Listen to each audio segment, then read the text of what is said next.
सरपंच संघ की संयुक्त बैठक में रहा रेत घाट का अहम मुद्दा सीसी नाली में इंजीनियर लेते हैं।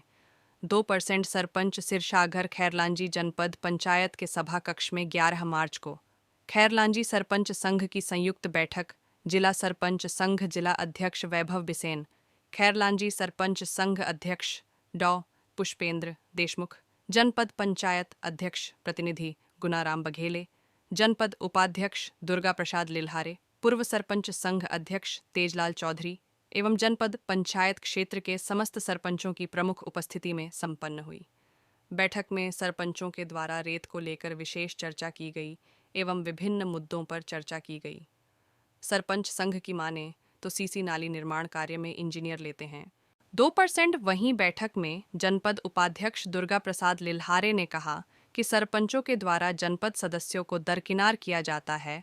सरपंच एवं जनपद सदस्य मिलकर काम करेंगे तो ग्राम विकास में कमी नहीं होगी। जिला सरपंच संघ जिला अध्यक्ष वैभव बिसेन, खैरलांजी सरपंच संघ अध्यक्ष डॉक्टर पुष्पेंद्र देशमुख ने बैठक में कहा कि सरपंचों को कार्य के दौरान जो समस्याएं आ रही हैं उसका निराकरण हेतु जिले के उच्च अधिकारियों के समक्ष बात रखी जाएगी। अगर निराकरण नहीं होने पर खैरलांजी जनपद क्षेत्र सहित जिले की समस्त पंचायतों में तालाबंदी कर विरोध किया जाएगा।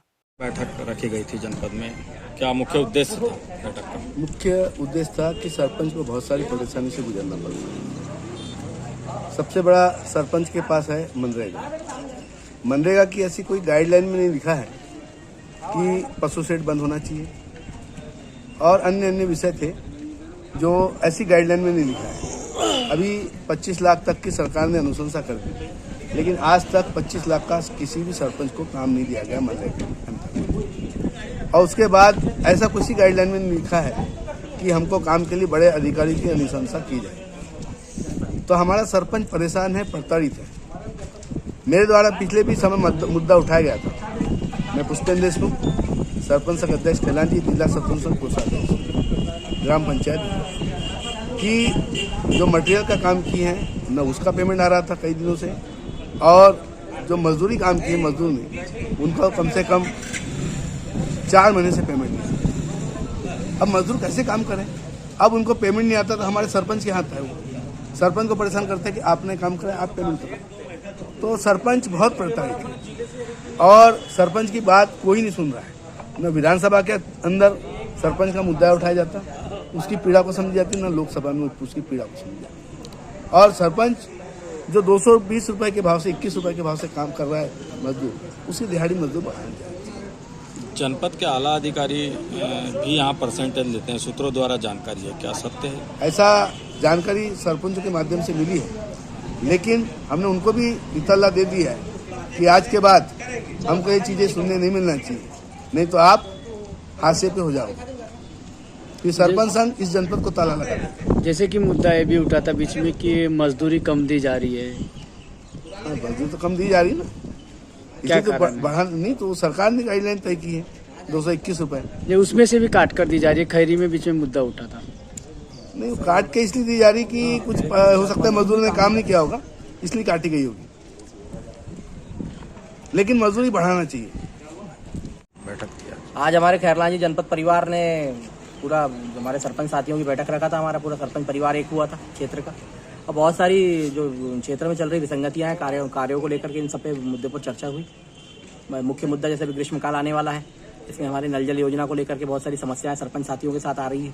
पुरानी योजना जो है उसमें मेंटेनेंस के लिए कोई पैसा सरकार दे नहीं रही है, और नई योजनाओं का हवाला देकर के अधिकारी नए टीएस नहीं कर रहे हैं कि भाई नल जल मिशन में चला गया आपका गाँव तो अब नए हैंडपंप नहीं खुदेंगे, या हैंडपंप में रिपेयरिंग कैसे करवाए सरपंच। बहुत सारी ऐसी पीड़ाएं हैं, इनको लेकर के चर्चाएं की गई, और अभी हमारे द्वारा जो मार्गदर्शन दिया गया है अपने सरपंच साथियों को, और आगे चलकर नहीं होगा तो फिर माननीय कलेक्टर साहब से बात करेंगे।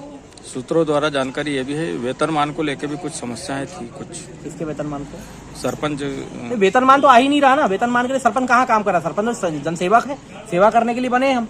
लेकिन अब ऐसा एक मानदेय सरकार ने तय किया हुआ है कि भाई 4250 रुपये मानदेय देंगे, लेकिन वो ऐसा नाम के लिए पहली बार आया कि विधानसभा चुनाव कराना है, तो हमारे मामा जी ने पहले एक बार में पेमेंट डलवा दी, उसके बाद में 6 महीने से नदारत है। पैसा नाम की तो कोई चीज ही नहीं है, ना 5वें वित्त का पैसा आ रहा है, ना 15वें वित्त का आ रहा है। यहाँ तक कि ये तो चलिए ठीक है, आज अब 5वें वित्त और 15वें वित्त का पैसा तो सरपंच को नहीं आ रहा है, तो सरपंच निर्माण काम में लेट कर सकता है।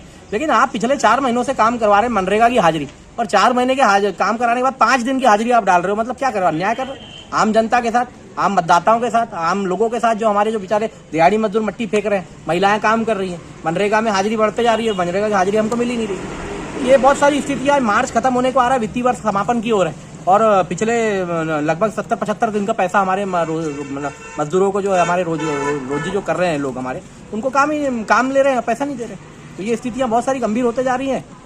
सामने पे चर्चा हुई, सामने लोकसभा चुनाव है, सरपंच संघ क्या करेगा इस? नहीं, अगर हमारे जो है 1-2 दिन के अंदर में सब निराकरण नहीं निकलता, हमारी पूरे जिले में और पूरे प्रदेश के सरपंचों के साथ बातचीत चल रही है। प्रदेश सरपंच संघ भी इसमें लगा हुआ है कि भाई अगर 1-2 दिन 4 दिन में, मुश्किल से बामुश्किल 2-1 हफ्ते के अंदर अगर पूरा निराकरण नहीं निकलता, तो मेरा मानना है कि काम बंद कर देना चाहिए, ताला चाबी लगा करके प्रशासन को दे देना चाहिए, तुम ही चला लो सरपंच। अब सरपंच कितने दिन तक के झेलेगा? आज 19 महीना दिन हो गया हमें सरपंच बने हुए, किसी प्रकार का सरपंच को कोई आर्थिक सहयोग नहीं कर रही सरकार।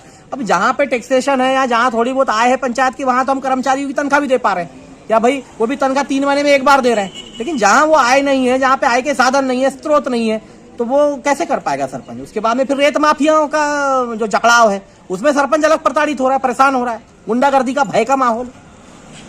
जैसे कि ये भी मुद्दा उठा कि इंजीनियर 2% की मांग करता है। अरे 2% की मांग करते हैं, 10-10% ले रहे हैं। यहाँ तो 2% का सुनने में आया, बिरसा में तो 10-10% ले ठेकेदार बन गए इंजीनियर। बिरसा में, बैयर में तो हमारे सीधे साधे आदिवासी भाई बहन सरपंच हैं, वहां तो ठेकेदारी चल रही है, वहां तो इंजीनियर ही सरपंच बन गए। जबरदस्ती जो है डरा धमका करके और फंसने का डर बता करके सीधे साधे आदिवासी भाई बहनों को लूट रहे हैं, 10-10, 15-15% पैसा खा रहे हैं। ऐसी कई स्थितियां, नामजद स्थितियां, शिकायतें हो रही, जांच कर नहीं रहा है प्रशासन, सरपंच संघ लगा हुआ, लड़ाई लड़ रहे हैं। किसको दोषी मानते हैं आप इसमें? हम दोषी मानते हैं हमारे जो बड़े नेता हैं, वो हमारे ऊपर ध्यान नहीं दे रहे हैं। भाई अभी चुनाव लड़ना था, बड़ी सरकार को चुनाव लड़ना था, मेन तो दोषी सरकार है। तो आपने योजना ला दी, 2-4 दिन हमारे को 2-4 महीने की तनख्वाह दे दी है, उसके बाद में क्या? तो कुछ नहीं, किसी प्रकार की हमारी शिकायतों पर कार्रवाई नहीं होती।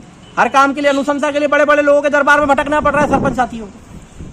तो जो नियम में है वो काम के लिए अगर भटकना पड़े तो हमारे सरपंच जाने भी तैयार है, लेकिन जो नियम में ही नहीं है, जिसके लिए कोई नियमावली नहीं बनी, कोई राजपत्र नहीं आया, फिर भी उसकी अनुशंसा मांग रहे हैं, विधायक सांसद की अनुशंसा लेकर के, जिला परिषद की अनुशंसा लेकर के, तो सरपंच कहां से लाएगा? आगे सरपंच संघ के क्या कदम होंगे? अभी तो हम अपने सरपंच संघ को, प्रदेश सरपंच संघ के हिसाब से, हम जो नेतृत्वकर्ताओं के हिसाब से काम कर रहे हैं भाई, कि भाई उनने बोले कि एक सरपंच के साथ में अपन बैठकर डिस्कशन कर ले।